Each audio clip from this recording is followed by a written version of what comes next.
Mateus 28, a partir do versículo 18. Eu queria ler a partir do versículo 18, passagem que vocês já conhecem muito bem. Eu acredito que já deve ter quase decorado nessa passagem, né?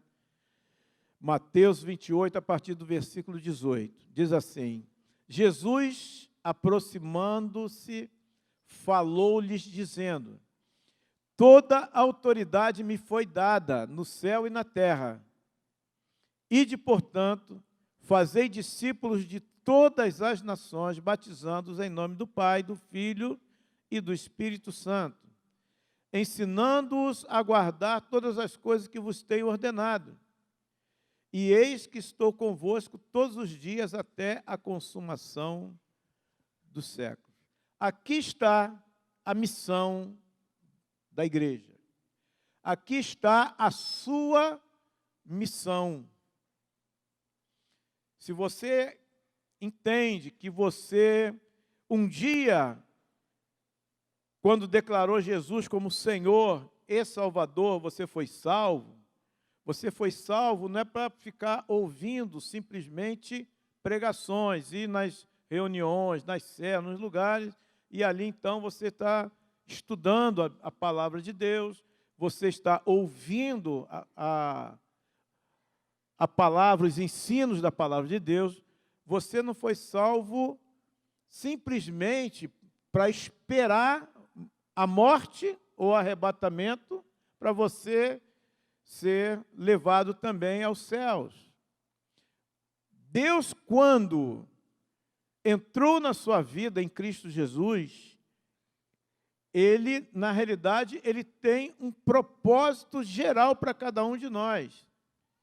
Qual é o propósito do Senhor para nós? É que nós estejamos vivendo para fazermos discípulos. Se nós não estamos entendendo isso, que você possa entender agora, a missão de Deus para você é que você faça discípulos. Só que quando Jesus nos enviou para que nós fizéssemos discípulos, Ele fez uma declaração tremendamente importante. Ele disse para os discípulos: toda autoridade me foi dada aonde? No céu e na terra. Quer dizer, em todo lugar, no nosso universo, nas regiões celestiais, Jesus Cristo, Ele recebeu toda a autoridade do Pai. E é importante, queridos, que nós entendamos isso. Quando Ele disse: toda autoridade me foi dada nos céus e na terra. Portanto, ou por isso, eu digo a vocês: ide, vão, façam discípulos de todas as nações. E na missão de fazer discípulos, cada um de nós tem uma graça, cada um de nós tem dons, cada um de nós tem uma direção específica de Deus para que nós possamos cumprir nossos ministérios específicos nos lugares onde Ele nos coloca, para que Ele seja glorificado. Então, esse é ponto 1. Jesus nos enviou, mas não nos enviou de qualquer maneira. Ele nos enviou porque Ele tem toda a autoridade nos céus e na terra. Está tranquilo? Está entendido? Tá bom. Filipenses 2:9 diz assim, 9-11: pelo que também Deus o exaltou sobremaneira e lhe deu o nome que está acima de todo nome, para que ao nome de Jesus se dobre todo joelho nos céus e na terra e debaixo da terra, e toda língua confesse que Jesus Cristo é o Senhor, para a glória de Deus. Guarda o que está escrito aqui. Vou até ler de novo. Preste atenção. Pelo que também Deus o exaltou sobremaneira e lhe deu o nome que está acima de todo nome. Vai pensando naquilo que você está lendo.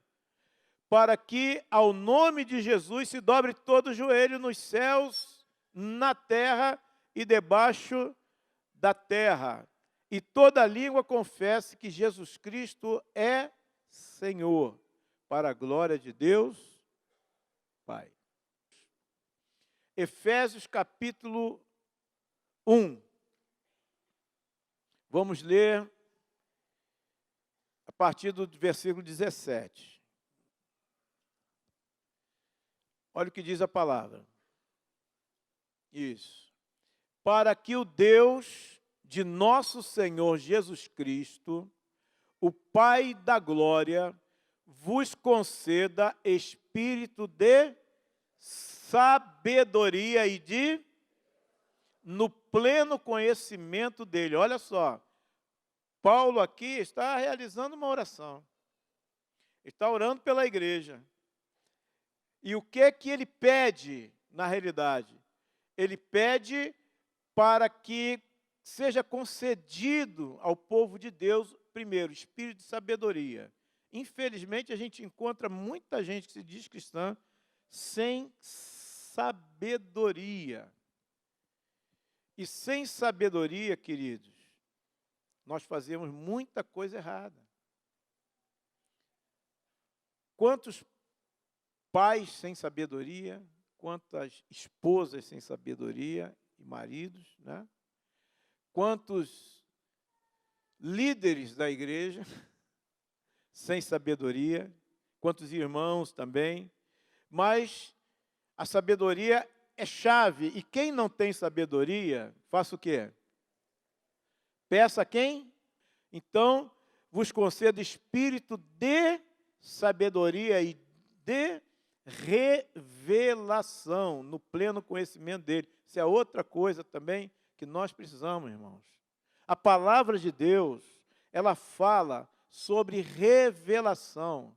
Sem profecia, o povo se corrompe. Sem visão profética, o povo se corrompe. É o que está acontecendo hoje. A igreja tem passado por crises terríveis. Eu falei, a última ministração aqui, se não me engano, eu falei sobre apostasia. É a igreja se desviando do caminho, o caminho de Deus. O caminho de Deus é perfeito. Então é muito importante que você esteja consciente disso. E ele orava: Senhor, concede a eles o espírito de sabedoria e de revelação no pleno conhecimento dele. Dele quem? De Jesus. Iluminados os olhos do vosso coração. Iluminação fala de revelação. Para saberdes qual é a esperança do seu chamamento, qual a riqueza da glória da sua herança nos santos. Você sabe disso? Se não sabe, está aqui. Deus quer que você saiba. Está ok? Então, olha só o que ele declara. E qual a suprema grandeza do seu poder para com os que cremos, segundo a eficácia da força do seu poder, o qual exerceu ele em Cristo, ressuscitando dentre os mortos, fazendo-o assentar à direita dos lugares celestiais, acima de todo principado e potestade, poder e domínio, e de todo nome que se possa referir, não só no presente século, mas também no vindouro. E pôs todas as coisas debaixo dos pés, e para ser o cabeça sobre todas as coisas. O deu a quem? O deu a quem? A quem? Quem é a igreja aqui? Quem faz parte da igreja?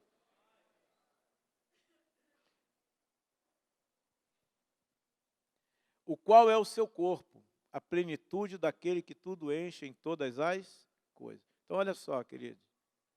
Quando ele disse ide, quando ele disse em meu nome, é como se ele tivesse passado para nós o quê? Uma procuração. Eu não vou, mas está aqui, ó, você vai no meu lugar.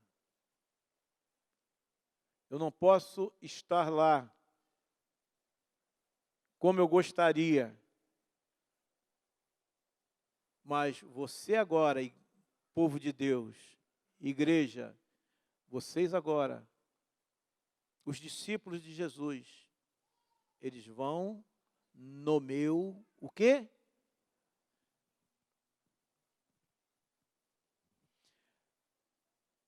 Pois todas as coisas debaixo dos pés, para ser o cabeça sobre todas as coisas, o deu à igreja. Quer dizer, você tem um poder tremendo. Você tem uma autorização tremenda daquele que tem todo o poder nos céus, na terra e debaixo da terra. O que você tem feito com isso que você recebeu? Entende? Aonde o Senhor quer que nós cheguemos, aonde o Senhor quer que você, que eu, que nós cheguemos. Eu fui impactado com isso, irmãos. Mas eu sei que tem gente comprometida com o Senhor neste lugar, que vai mudar a sua vida cristã e vai se tornar frutífero, entendendo o que recebeu do Senhor. Se você entender a sua missão, que você tem uma missão, entender que Deus te capacitou para você realizar essa missão, com certeza, você não vai viver mais de uma maneira em ficar parado, tranquilo, sem cumprir o propósito do Senhor para a sua vida. Então, queridos, isso é muito importante. Nós recebemos de Deus. João 16, versículo 23, diz assim o Senhor Jesus: naquele dia, nada me perguntareis. Em verdade vos digo. Ó, quando Jesus fala em verdade, ele está, né? Ele está declarando algo tremendamente verdadeiro para que a gente considere. É para nós considerarmos, entenderam, queridos? Se pedirdes alguma coisa ao Pai, Ele vô-la concederá em meu. Até agora nada tendes pedido em meu nome. Até ali, os discípulos de Jesus, eles não tinham essa luz aqui ainda de uma maneira completa. Por isso ele declara isso: pedi e recebereis para que a vossa alegria seja completa. Estas coisas vos tenho dito por meio de figuras. Venha a hora em que não vos falarei por meio de comparações, mas vos falarei claramente a respeito do Pai. Naquele dia pedireis em meu nome, e não vos digo que rogarei ao Pai por vós, porque o próprio Pai vos ama, visto que me tendes amado e tendes crido que eu vim da parte de Deus. O amor de Deus está justamente com os discípulos, porque eles têm a clareza do seguinte, que Jesus veio da parte de Deus. Nós cremos nisso. Nós não cremos que Jesus é um profeta, simplesmente, que passou na terra, que foi alguém que veio mostrar o amor para as pessoas. Não é somente por isso. Nós cremos que Jesus Cristo é o Verbo que se fez carne e habitou entre nós. Nós cremos nisso, só que tem uma coisa aqui que é importante nós destacarmos. Naquele dia nada me perguntareis, tá certo? Já falei para vocês, porque até agora nada tem pedido em meu nome. Eles realmente não tinham assim pedido nada com Porque a obra do Senhor ainda não tinha sido feita. Por quê? Porque, na realidade, a autoridade de Jesus, ela veio quando Jesus Cristo ressuscitou, que cumpriu todas as coisas. Deus o exaltou sobremaneira e lhe deu um nome que está acima de todo nome, mas isso aconteceu quando? Na ressurreição de Jesus. Então, naquele momento, ele se levantou, ele apareceu para vários que tiveram com ele 40 dias, depois Jesus foi assunto ao céu, só que aí ele deu essa palavra para a igreja, para que a igreja continuasse a obra na terra. E diz a palavra do Senhor, que nós somos o corpo de Cristo. Quando a gente participa da ceia, irmãos, que a gente pega lá o pão, Jesus diz assim, esse é o meu corpo, que foi dado por vós. Nós somos o corpo de Cristo na terra. Vê se você consegue ter revelação disso clara. Jesus, ele não está mais aqui em carne. Por quê? Porque ele foi assunto aos céus.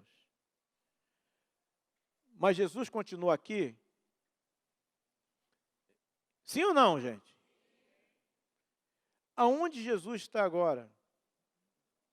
Está lá? Ficou lá? Sim ou não?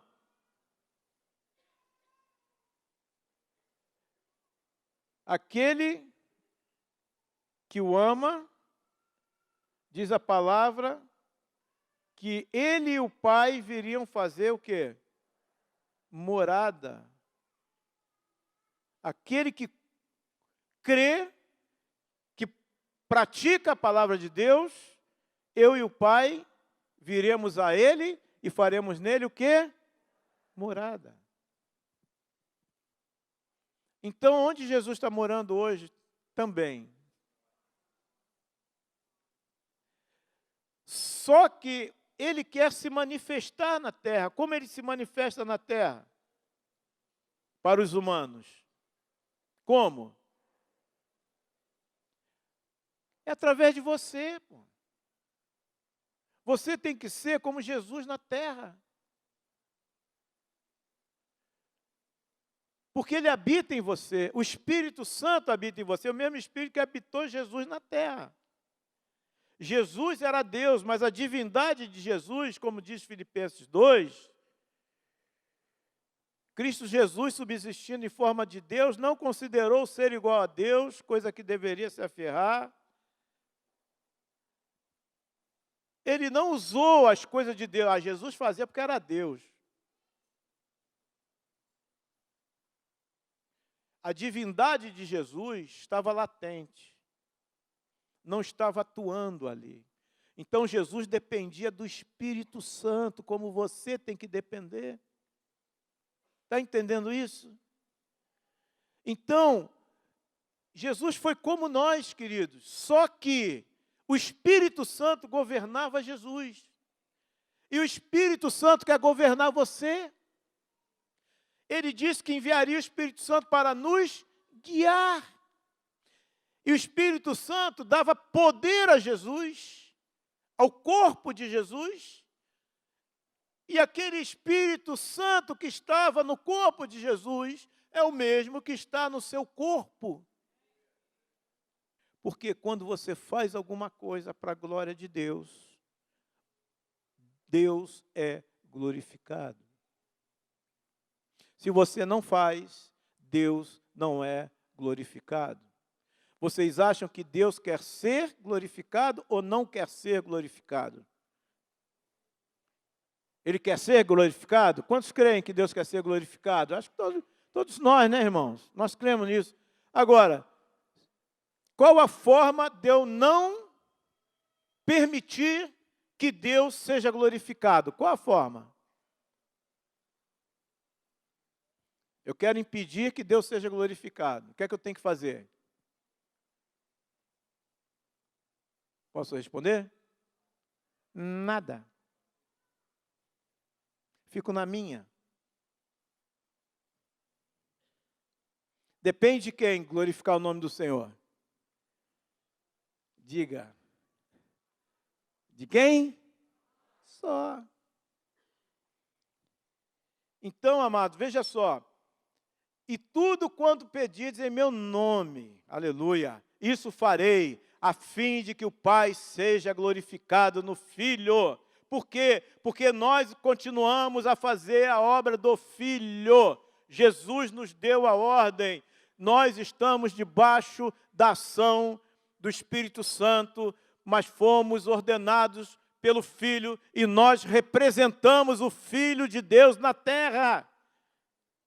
Glória a Deus.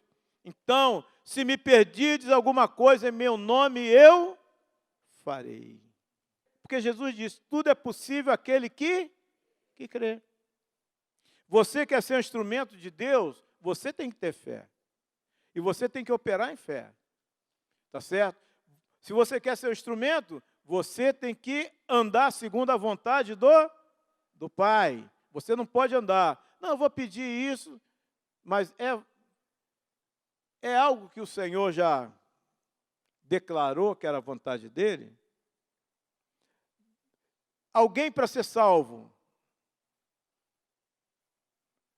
Qual é a vontade de Deus com relação à salvação? Qual é a vontade de Deus, gente? Que todos se salvem. Essa é a vontade de Deus. Então, você tem incrédulo na tua família. Tem incrédulos no teu trabalho. O que você tem feito em relação a eles?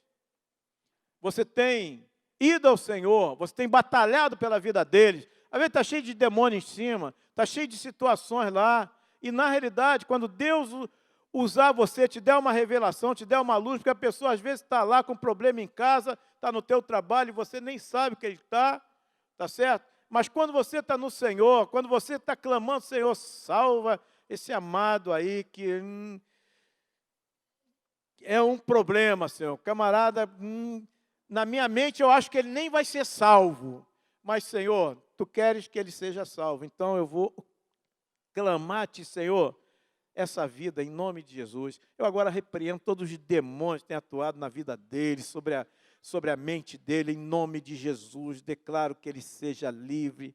Declaro que agora esses demônios vão para as trevas exteriores e tal. Você batalha, você pede ao Espírito Santo, revela o Senhor Jesus a ele e tal. Você está ali fazendo trabalho, você está ali no lugar de Jesus. Jesus, onde estava, ele queria que as pessoas fossem salvas, a não ser aquelas pessoas que se levantavam contra ele, os fariseus, os saduceus lá, aquela turma lá que só queria que o nome deles fosse engrandecido, mas Jesus, a fama de Jesus corria, e eles tinham ciúmes de Jesus, ciúme espiritual. Eu queria concluir com vocês dizendo o seguinte, Marcos 16, 17, é outro texto muito conhecido nosso. Olha o que diz a palavra. Estes sinais hão de acompanhar aqueles que creem. Em meu nome expelirão demônios, falarão novas línguas, pegarão em serpentes, e se alguma coisa mortífera beberem, não lhes fará mal. Se impuserem as mãos sobre os enfermos, eles ficarão curados. De fato, o Senhor Jesus, depois de lhes ter falado, foi recebido no céu e assentou-se à destra de Deus. E eles, tendo partido, pregaram em toda parte, cooperando com eles o Senhor e confirmando a palavra por meio de sinais que se seguiam. Queridos, guarda essa palavra para a sua vida, principalmente esse final aqui. E eles, tendo partido, eles tomaram uma atitude. Eles não ficaram parados, esperando. Vamos nos reunir aqui, vamos ficar só orando. Não, eles ficaram em Jerusalém, até que do alto eles fossem revestidos de poder. No momento que o Espírito Santo veio sobre eles, acabou. Acabou. A partir daí eles tomaram uma atitude. Eles não ficaram ali fazendo reuniãozinha. Eles partiram para cima do diabo. Eles partiram para as pessoas que estavam vivendo uma vida miserável, para as pessoas que estavam perdidas, para as pessoas que estavam cativas, para as pessoas que estavam possessas, para as pessoas que tinham todo tipo de situação. Eles partiram, está aí o livro de Atos falando, mostrando. Então, queridos, eu creio que essa atitude é a que nós precisamos ter. Tomar uma atitude de fé. Porque toda autoridade que o Senhor recebeu, Ele nos deu uma carta para que nós pudéssemos sair e fazer as coisas em nome dEle. Nós não fazemos nosso nome, em nome da igreja, comunidade, não sei de quê, das quantas. Não é isso não, é em nome de Jesus. Nós precisamos tomar posse do nome de Jesus. O nome de Jesus, nós cantamos aqui, é poderoso, ressuscita mortos. O nome de Jesus sara as feridas e sara os feridos também. Entende? O nome de Jesus cura, o nome de Jesus liberta, o nome de Jesus tira a pessoa do império das trevas. O nome de Jesus expele demônios. O nome de Jesus é poderoso. O nome de Jesus tem que estar na sua boca sempre, mas para ser usado em fé e em poder. Entende, queridos? Então, eu acho que é o tempo